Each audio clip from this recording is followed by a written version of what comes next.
So today I wanted to address what I think is a pretty important topic, and that is this idea that vulnerable narcissistic people, especially if you were raised by a vulnerable narcissistic mom or dad, one of the things that you've had to contend with your whole life is how they weaponize forgiveness. And what I mean by that is that you have someone who is devaluing you, who is gaslighting you, who is challenging you, who is abusing the power dynamics in the relationship. And what I mean by that is that you have a parent who is abusing the power over you as you are their child. So, because they are the parent, they absolutely need to be obeyed, even if what they're asking for is unreasonable. It is unrealistic. It is so suffocating to be raised by a vulnerable narcissistic father, for instance, who is always looking to beat his chest like a silverback gorilla, especially when he feels intimidated by someone who's confident.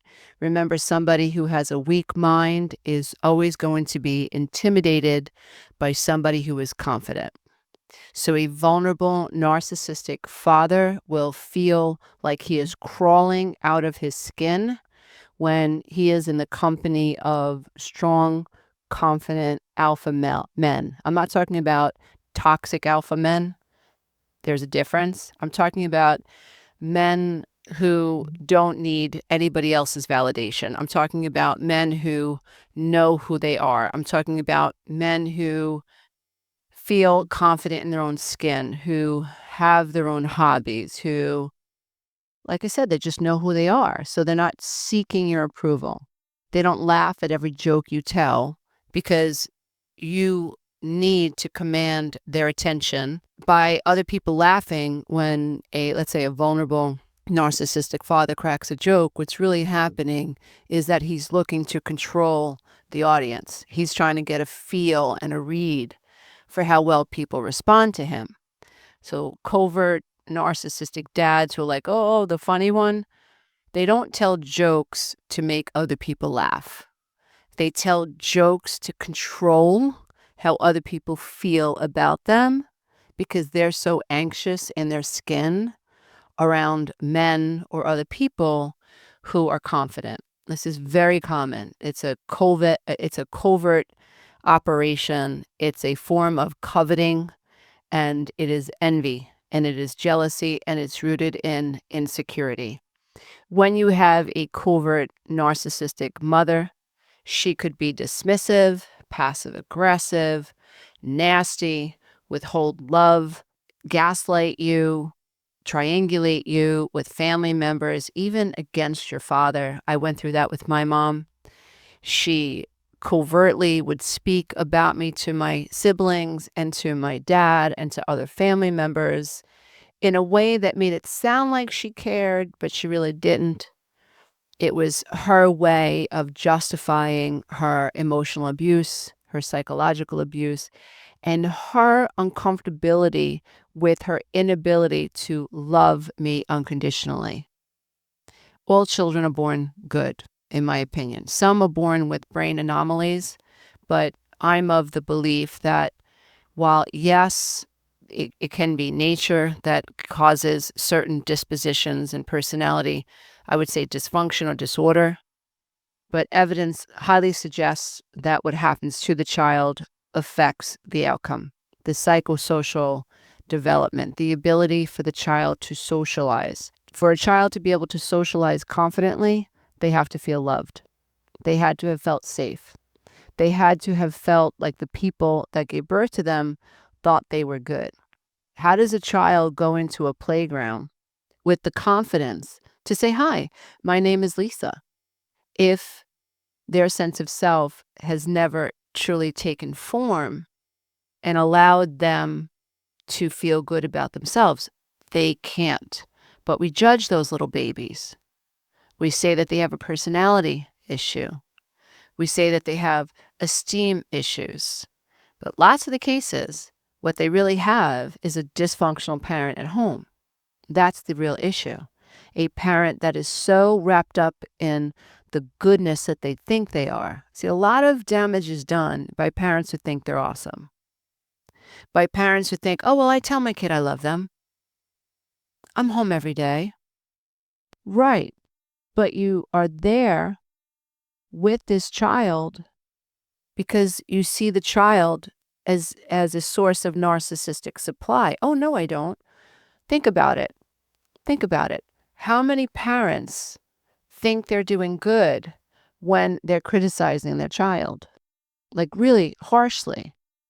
How many parents think that they're doing good when they talk their child out of their dream and they poo-poo the dream, and they, rather than try to help the child figure out, well, how do we get you to a point where you can actually make that dream happen? So what talents and skills do we need to nurture? What communities do you need to become aware of? How many parents are afraid of letting their children spread their wings because the parent themselves never took that risk and they took the safe road, right? They took the path of least resistance. They stayed in the paradigm, in the box. But how many parents think they're doing their child good when they criticize their child for having a dream?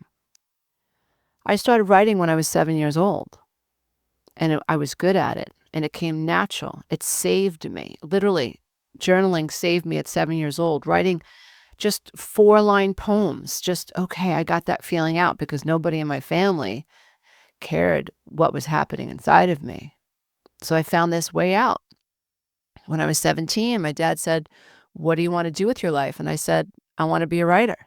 And he said, no, you'll never make any money being a writer. And there went my dream. So it was my father's fear, his fear, because he never went after his dreams. And it was his fear that he imposed on me. Now, I understand that from my father's perspective, he was trying to save me. He was trying to protect me. But there was a true cost in that. And we can't miss this emotionally immature parent piece. We can't miss the lack of awareness around parenting skills. We can't miss the narcissism, the perpetual narcissism that I lived under with both my parents. We can't forget what it's like to be raised in a home that invalidates you every single day. That was just one incident. But you're talking an entire lifetime of a subconscious mind being programmed to disown and betray the self. Narcissistic parents weaponize forgiveness.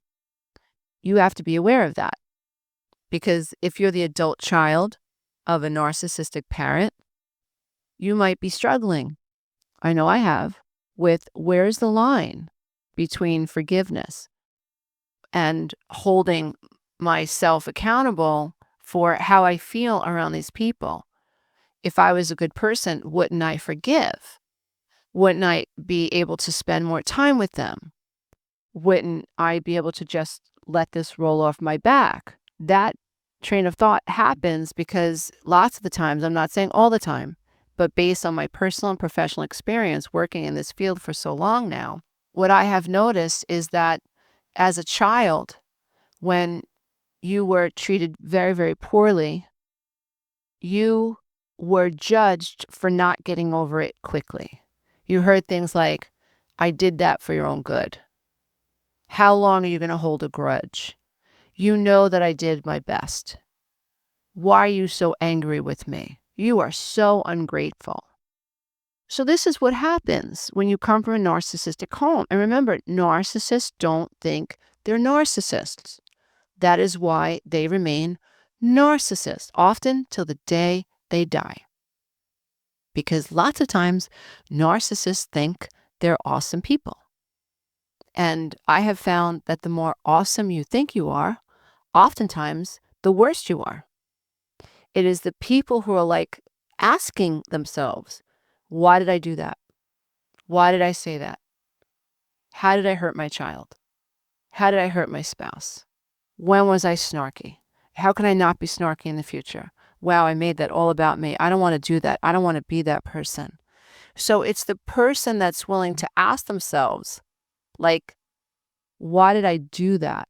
It's this empathy piece, this real empathy piece, like, wow, my actions, my immaturity, my reactivity, and even my trauma has hurt someone else, and I don't want to be that person. It's so beautiful. That's how we unfold into higher states of consciousness. Narcissists can't unfold into higher states of consciousness. If you are struggling with a line, you're not alone. You love your parents. It is so unnatural to not love your parents. It's so unnatural not to want to be with your parents.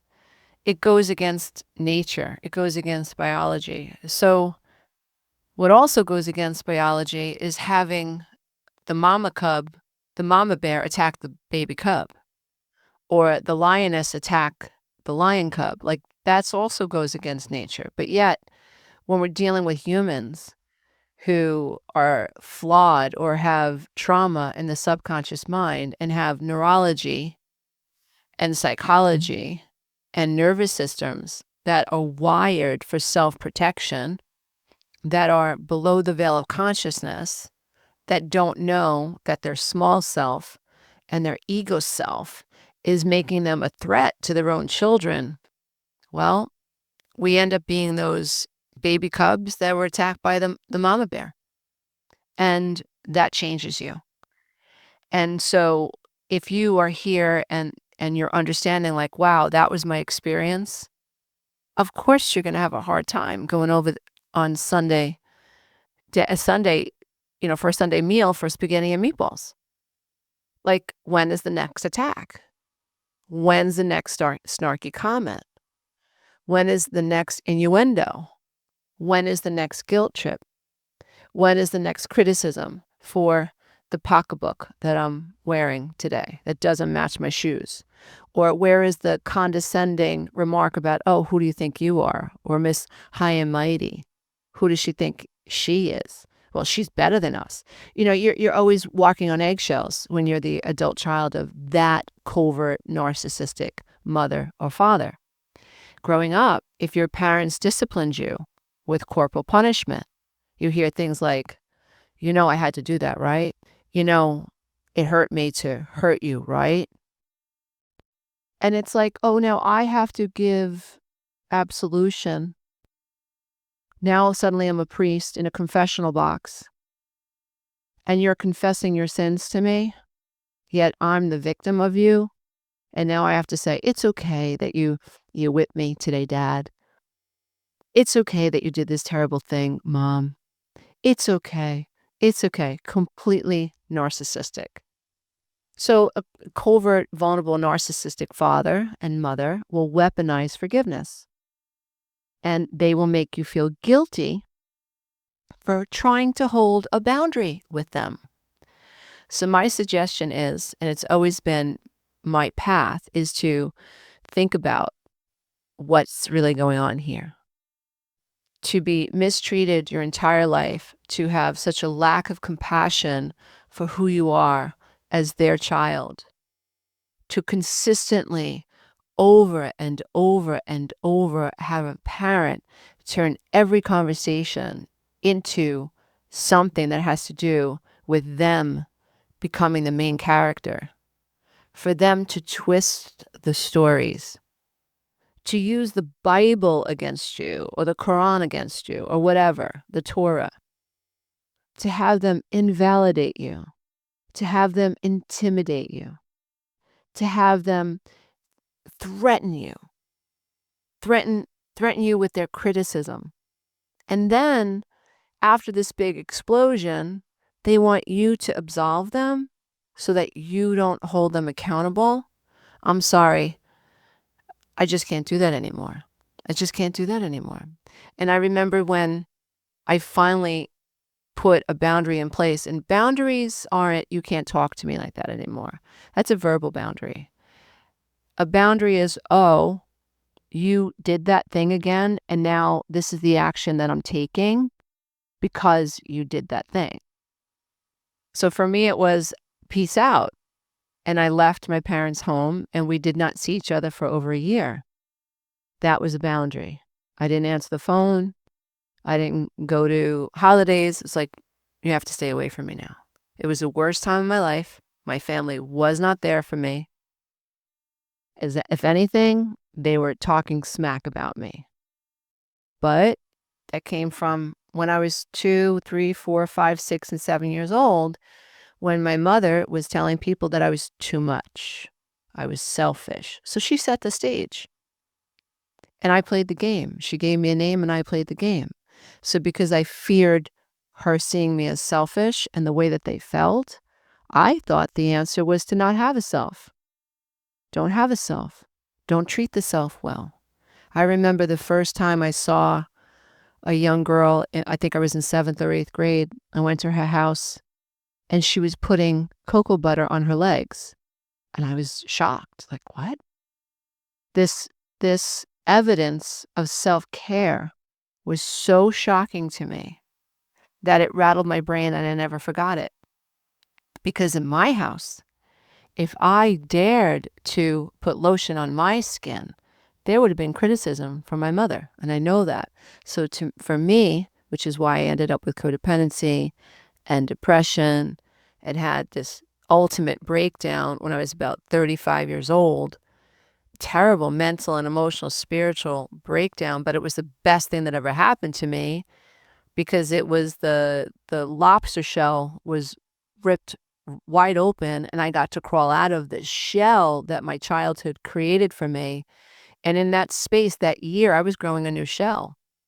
I was growing a new shell. This toxic family, no, you don't have access to me anymore. Oh, you don't support me and my kids in the worst time of my life? Oh, okay. Like, oh, you're not rallying behind me to like move out of this house and to push this person off our back that's trying to destroy us financially, mentally. Okay, you stay over there. You stay over there. And so to me, that was a boundary. But what happens is when you come from a toxic home, it's almost like they want to force you into forgiving them or force them to let go of how you feel because of their bad behavior. That is also toxic.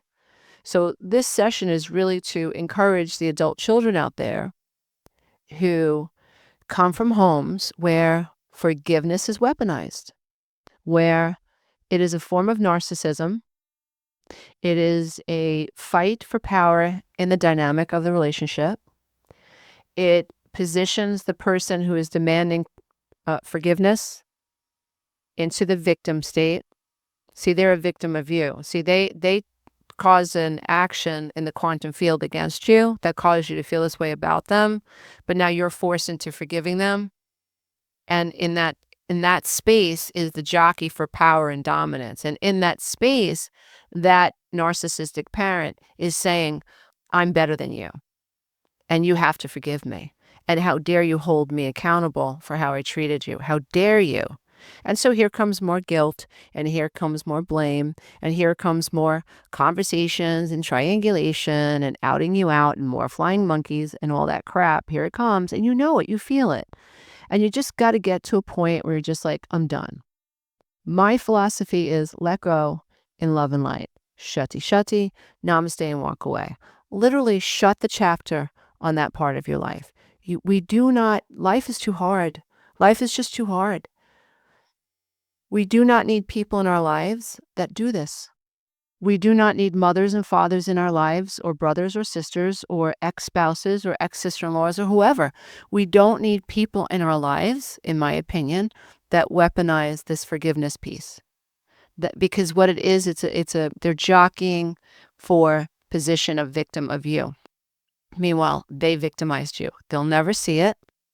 And we have to get to a point on our healing journey where we accept that.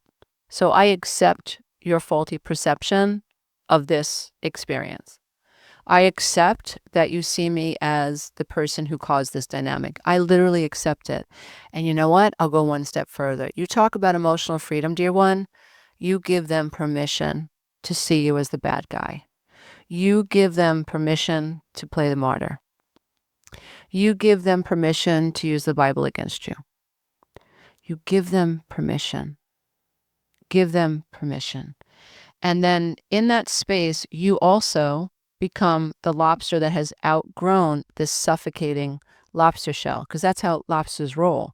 As soon as they get their insides become too big for the outside shell, it cracks open. And it's up to the lobster to crawl out of that shell. Now, here's the thing. There's a period of time when you extricate yourself from a toxic family where you feel vulnerable. Nothing feels the same. That's normal. But in that time is when you can develop what I call a stainless steel spine. I don't recommend going back for more abuse. I don't recommend arguing with people whose agenda is to not hear you. Like, you understand that a covert narcissistic parent's agenda, they're not going to hear you. They don't want to hear you. They are so ingrained in, I have to come out right. I must be understood. I will demand that I will be understood. I will throw my weight around. I will call Tom, Dick, and Harry and go over this conversation and look for someone to validate me. And every time they retell the story, their version of you is worse and worse and worse and worse and worse. I got to a point where I just started laughing about it. I was like, oh, okay. It's like so far from the truth right now. And how a covert narcissistic parent can minimize what they said to justify being mad at you for holding them accountable. It's really, talk about mental Olympics. Like, it's really fascinating. When you're in the middle of the tornado, remember that you never know how tall it is or how wide it is or how vicious it is. You never know because you're in the middle. But eventually, if you hold on to yourself, if you listen to information like this, if you read the right books, if you get the right support, if you connect with certain people that are speaking your language, and you hear it over and over and over and over again, just in a different format and a different message, eventually you get kicked out of that tornado and you go, oh, that was a tornado. And then what happens is, as you gain more and more perspective and you stop going back for this abuse, and in that space, you're like, I give them permission, I give them permission, I give you permission, I give you permission, and I'm not reacting and I'm not engaging. Okay, if you have to block them on email, block them. If you have to block them on Facebook, block them. If you have to block them on social media, block them. Don't talk to their friends. Just keep going. What happens then is now you have tremendous perspective. Now you see this tornado was 100 feet high and maybe 100 feet wide. Now you know why you couldn't see it. So the further you move out of this tornado, the greater perspective you will have. And guess what? Energetically, the less energetic pull they have over you. And in that space is where you're going to have the most mental clarity. In that space is where you will heal the invisible wounds that they created. In that space, you have an ability to rewire the subconscious mind, because toxic family dynamics wire your nervous system for survival. And unfortunately, until you get out of that vibe, until you get out of that mindset, you are wired for self-protection and not wired for, how do I socialize with other people now and trust them and let them into my world? How do I gain some confidence around vulnerability, which is why I create the courses that I create and the methods that I create, because this is something that I've had to do in my own life. And my life is completely transformed today, and it's getting better and better and better. The relationships that are really good are only getting better. They're getting, I would say, more wired for connection, and we're able to come together and imagine what we want to do next, like what great adventure do we want to go on to next. So it changes your entire vibrational system. And what happens then is that you start to repel people that don't have your best interest at heart, and they're only thinking about themselves. They're not about negotiation. They're about domination. They start to just fall away naturally, and that's a good thing. And in all of this, you keep rising and rising and rising and rising. And you also, you're saying to people who bring you down, including mom and dad, like, you don't have the power to bring me down anymore. I've come to fly. And you're either going to level up, or I'm going to leave you here and you're going to stay stuck. But we can't let our toxic family dynamics or the neurological pathways or the subconscious programming, the self-sabotaging thoughts. We cannot allow them to prevent us from living an authentic life. If you'd like to learn how my methods can help you break through, please visit www.lisaaromano.com. I highly recommend starting with my book, The Road Back to Me, and the 12-week breakthrough coaching program, which I'm now referring to as the 12-week breakthrough method, because it's not a course. It really is a method. It's a brain retraining and self-reframing, self-resurrecting method of systems, processes, and principles and laws that you can plug into for the long haul to create the greatest transformation in you. I know this isn't easy, but it is possible to heal, and your life can be better than you ever imagined. Namaste, everybody, as a bow to the love and light that is absolutely in you. Until next time, bye for now. Hey, if you love this content, don't forget to check out the next video, and you can go to my website and take the codependency quiz.